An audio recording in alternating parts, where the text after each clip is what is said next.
जुर्म करने के लिए ज़रूरी नहीं है कि कोई पेशेवर मुजरिम ही हो या फिर कोई वजह हो। बहुत बार ऐसा भी होता है कि बहुत काबिल, पढ़े लिखे, टैलेंटेड, जीनियस लोग भी गलत रास्ते पर, जुर्म के रास्ते पर चल पड़ते हैं। आज की कहानी एक ऐसे शख्स की कहानी है जिसे मतलब कहा जाता था कि उसका जो दिमाग है इतना वो ज़्यादा ज़हीन और जीनियस है कि शायद उसका आईक्यू लेवल आइंस्टाइन के बराबर थे। 167 का उसका आईक्यू लेवल था।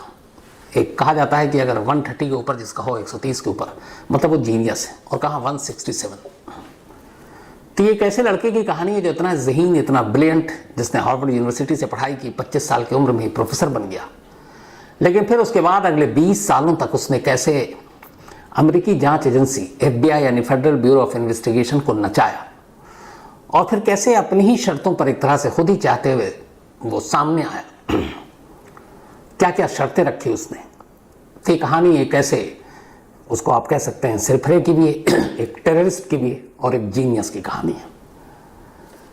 कहानी है अमेरिका के एक नौजवान की, जिसका नाम, और ये नौजवान की खास बात ये थी कि उस ज़माने में तो सोशल मीडिया हम हर जगह इस्तेमाल करते हैं। उसने बरसों पहले ये आगाह किया था कि एक दौर आएगा जब सोशल मीडिया की वजह से इंसानों की आज़ादी छिन जाएगी और इंसान गुलाम हो जाएगा। बहुत सारी दुश्वारियां आएंगी ज़िंदगी में। अब अगर आप सोचिए तो वाकई बहुत सारी चीज़ें बदल गई हैं। एक घर में 5 लोग बैठे हों तो पांचों आपस में बात करने के बजाय आप देखेंगे नॉर्मली सबके हाथ में मोबाइल, सब अपने अपने मोबाइल पर लगे हुए हैं। तो ये उस शख्स ने बहुत पहले कहा। नाम है टेड कजिंस्की। टेड कजिंस्की का जन्म 1942 में अमेरिका के शिकागो शहर में हुआ था। बचपन से ही ब्रिलियंट था। मैथ में तो उसका जवाब नहीं, चैंपियन था। जब उसका आईक्यू लेवल चेक किया गया था तो पता चला था 167, मतलब जीनियस। तो पढ़ाई लिखाई में भी उसका साफ साफ असर दिख रहा था। सिर्फ 16 साल का था जब टेड, ओनली 16 ईयर, तब इसको नामचीन हार्वर्ड यूनिवर्सिटी में दाखिला मिल गया। अब ये हार्वर्ड यूनिवर्सिटी में और बाकायदा स्कॉलरशिप, और वहीं अब पढ़ाई कर रहा है। बैचलर्स करने के बाद उसने फिर मिशिगन यूनिवर्सिटी, एक और तो नामचीन यूनिवर्सिटी, वहाँ पे उसने दाखिला लिया और वहाँ से मैथमेटिक्स में इसने मास्टर्स किया। और फिर मास्टर्स करने के बाद PhD हासिल की मैथमेटिक्स में। और ये सब कुछ उसने बेहद कम उम्र में। शुरू से लेकर आखिर तक ऐसा कोई भी एग्ज़ाम नहीं जिसमें वो फर्स्ट ना आया हो। सेकंड तो कभी आया ही नहीं। हर एग्ज़ाम को उसने बड़ी आसानी से पास किया। अपनी जहानत दिखाई, अपनी जो जीनियस था उसका असर उसके एग्ज़ाम के रिजल्ट पर भी दिखा जाता था। उसी दौरान में उसने एक रिसर्च पेपर लिखा था, और कहते हैं कि जो उसके एडवाइज़र थे जिन्होंने रिसर्च पेपर पढ़ा उसका, उस उम्र में छोटी सी, तो उन्होंने कहा कि जो रिसर्च पेपर उसने लिखा है कि पूरे अमेरिका में शायद 10 या 12 लोग होंगे गिनती के जो उसके उस रिसर्च पेपर को समझ पाएंगे। उसने वक्त से इतने आ गए कि सारी चीज़ें लिख डाली थी। पढ़ाई लिखाई सब कुछ सही चल रहा था। लग रहा था कि टेड का पूरा करियर बिल्कुल बेहतरीन है।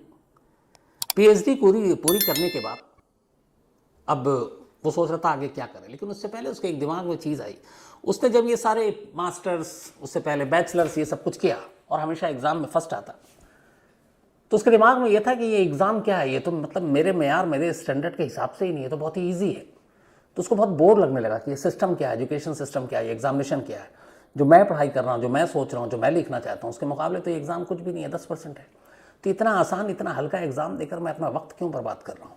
अब आप सोचिए उसकी जहानत का असर, कि उसे ये सारे एग्ज़ाम जितने भी उसने अपने लाइफ में दिए, उसे लगा कि ये बच्चों का खेल है, तो इतना हल्का एग्ज़ाम भी नहीं होना चाहिए। इन सारी चीज़ों ने धीरे धीरे उसके जहन पे असर करना शुरू किया कि ये सब बेकार है।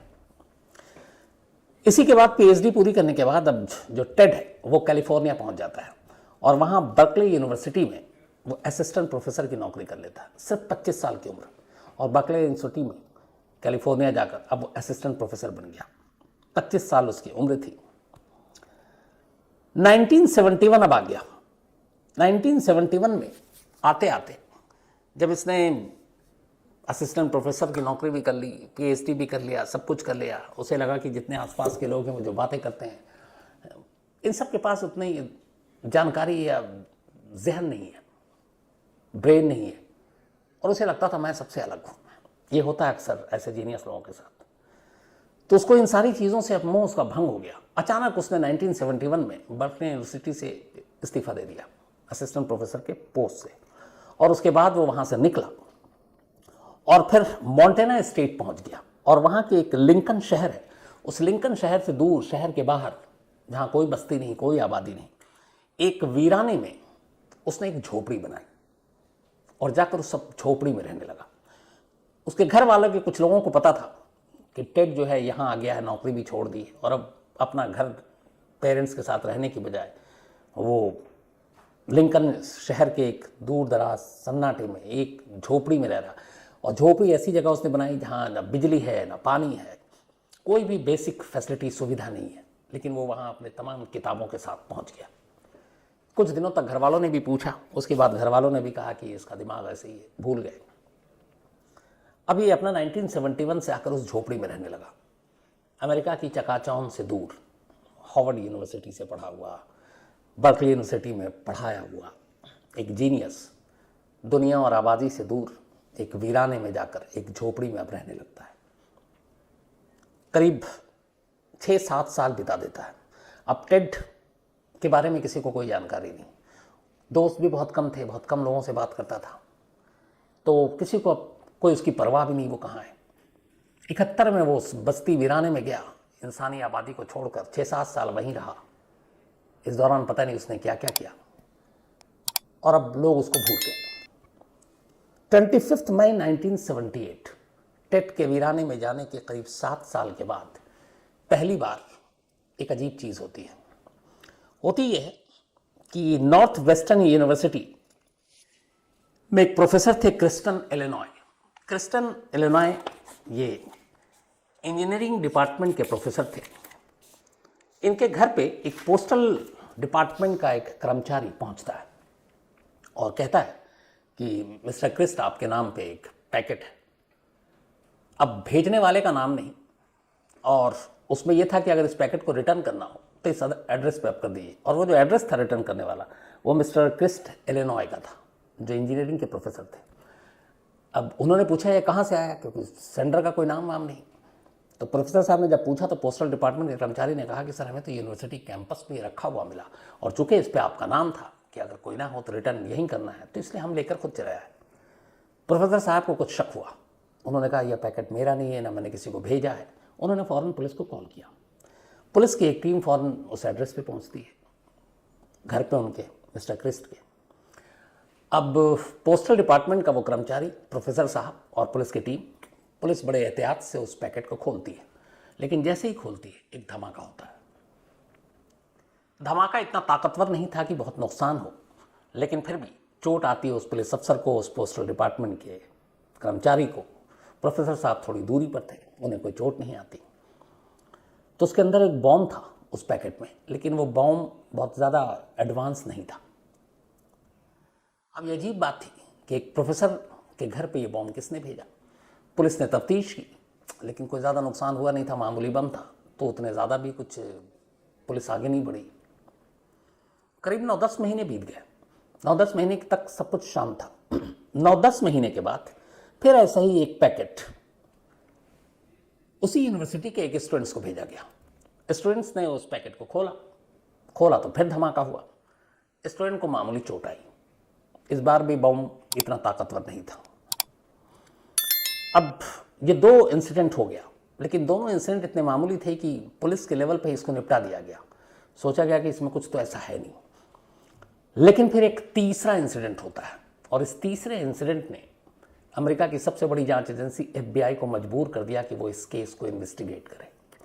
होता यह है कि अमेरिका की एक अमेरिकन एयरलाइंस की फ्लाइट जो शिकागो से वॉशिंगटन जा रही थी, उसके जब ये उड़ी तो बैगेज जो एरिया होता है प्लेन का, उस बैगेज एरिया से अचानक धुआं निकलना शुरू हुआ।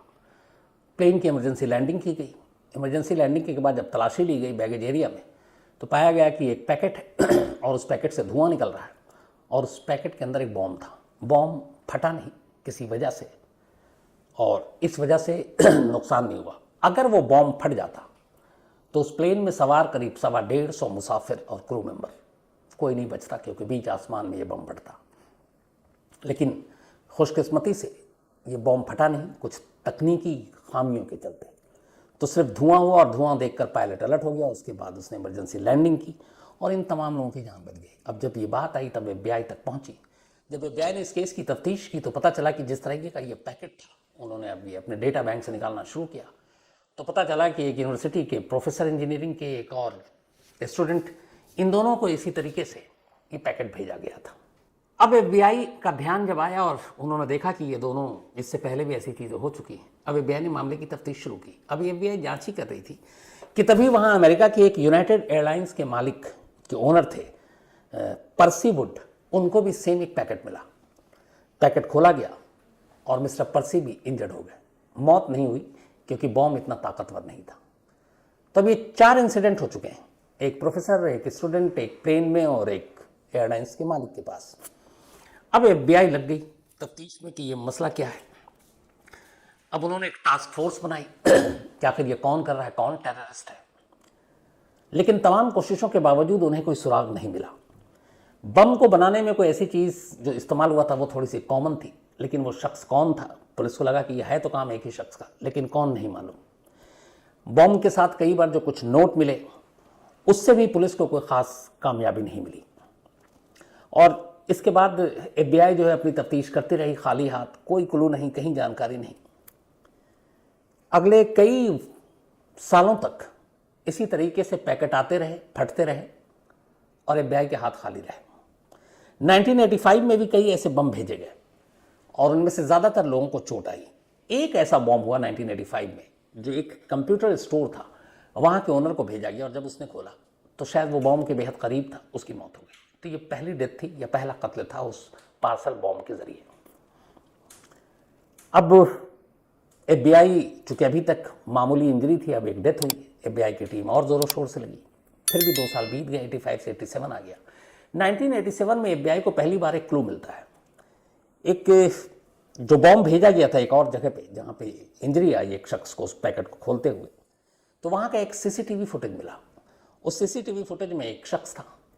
FBI ने उसके स्केच बनाए, स्केच को जगह जगह भेजा, लेकिन कोई फ़ायदा नहीं हुआ। उसकी वजह ये थी कि जो शख्स उस CCTV में कैद था उसने एक तो काला चश्मा पहन रखा था और इसके अलावा उसने हुड पहन रखा था, तो उसका चेहरा बहुत क्लियर नहीं था।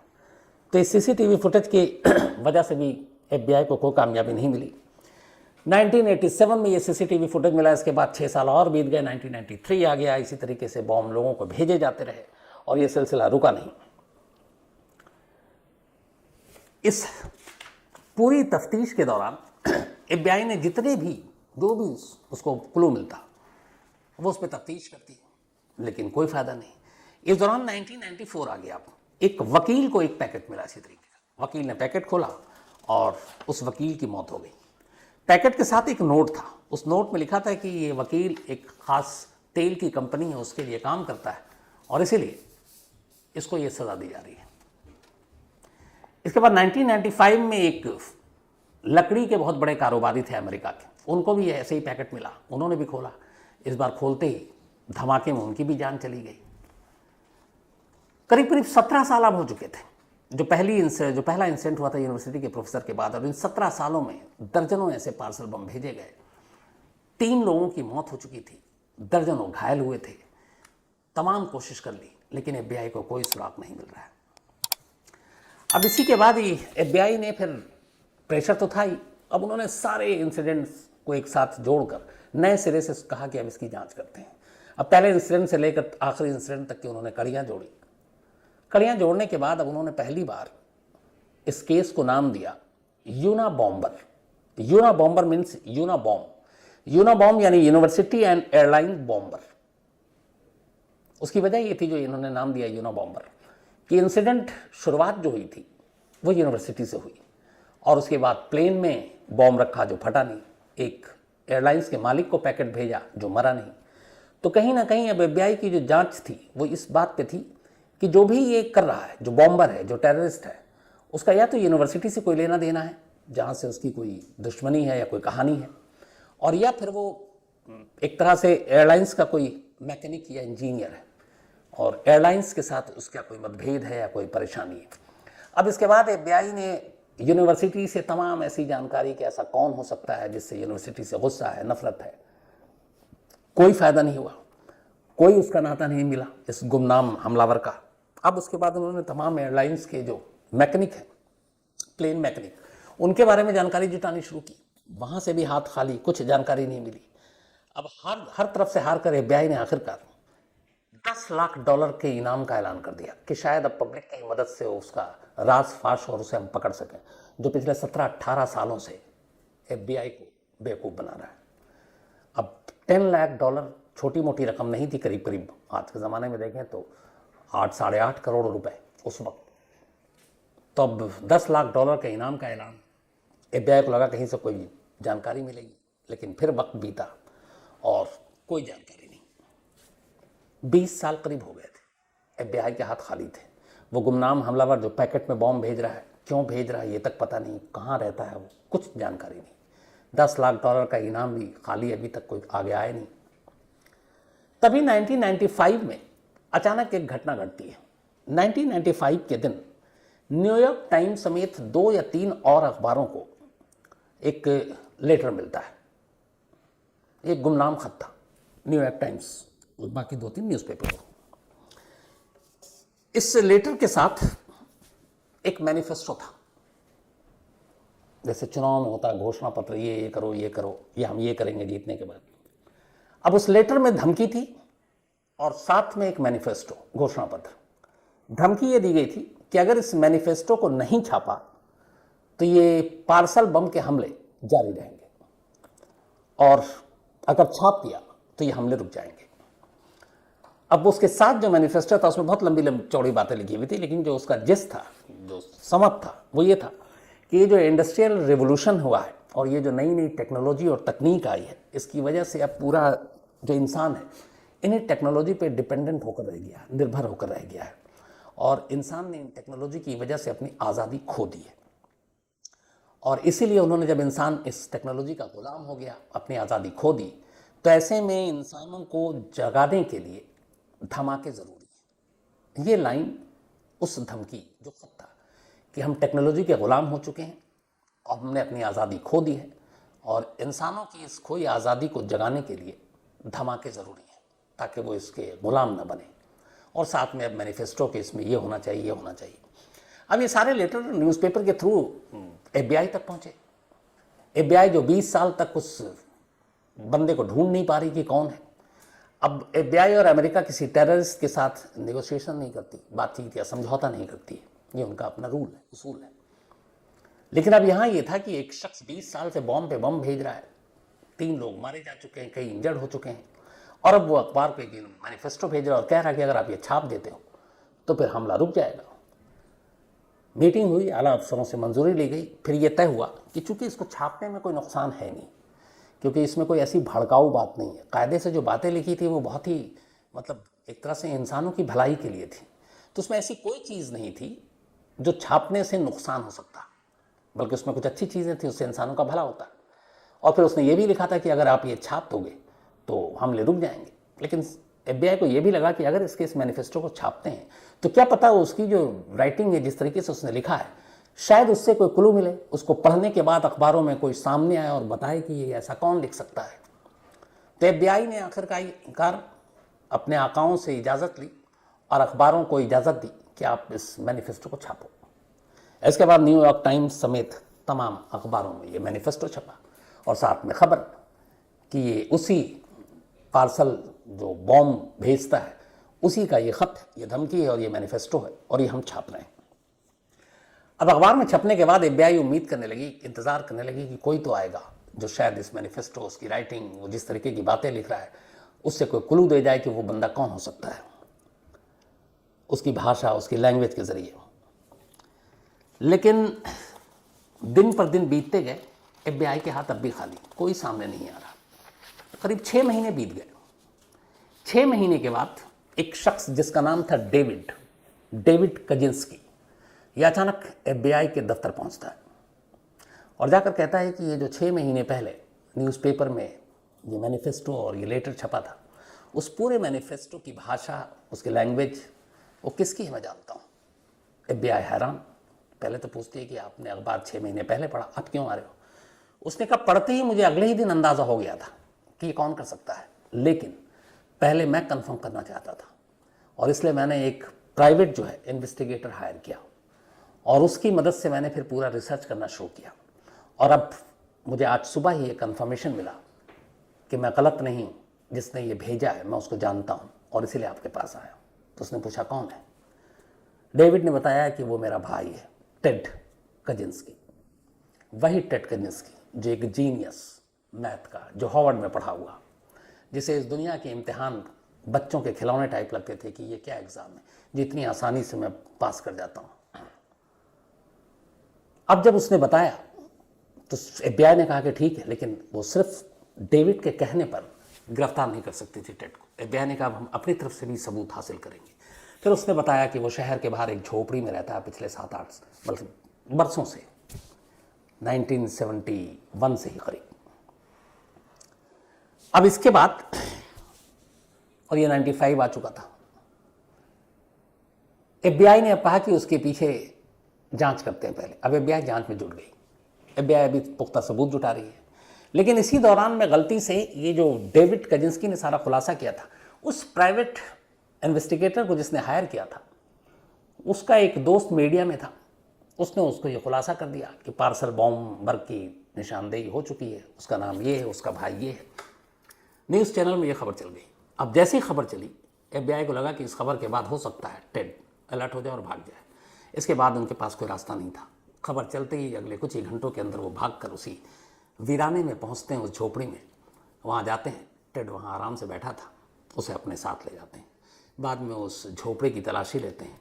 वहाँ बहुत सारे नोट, थीसिस, मैथमेटिक्स और बाकी चीज़ों के, और साथ में बॉम्ब बनाने की कुछ चीज़ें मिलती हैं। इससे साबित हो जाता है कि ये पार्सल बॉम्ब यहीं बनता था। इसके बाद अब उसे अदालत में पेश किया जाता है। उससे पूछा जाता है कि इतना काबिल, इतना जीनियस, इतना ज़हीन स्टूडेंट, एक प्रोफेसर भी रहा, क्यों वो लोगों को पार्सल बम फेंक कर ज़ख्मी कर रहा था या मार रहा था? तब उसने अपनी कहानी बताई। उसने कहा मैं मैथ का स्टूडेंट था, मुझे इन सारी चीज़ों में बहुत इंटरेस्ट था, मज़ा आता था।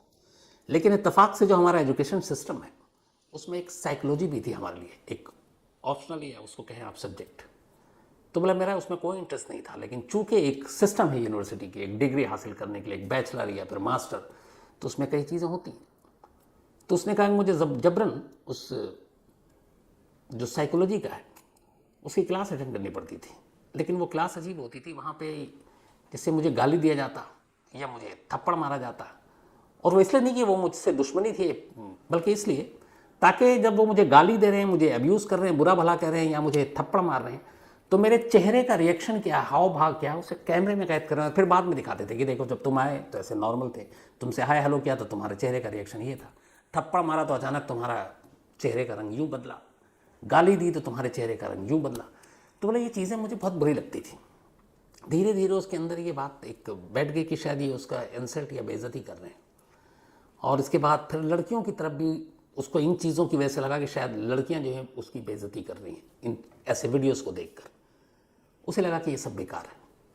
और उसके बाद वो निकल गया वीराने में, और उसने कहा कि अब ऐसे जो लोग हैं जो ख़ासतौर पर सिस्टम से जुड़े हुए, एजुकेशन से जुड़े हुए, फिर इनको सिखाते हैं। और उसी में से एक वो प्रोफेसर थे जिससे इसने शुरुआत की। फिर कई स्टूडेंट्स थे, कुछ उसमें साइकोलॉजी के थे टीचर, उनको भी भेजा।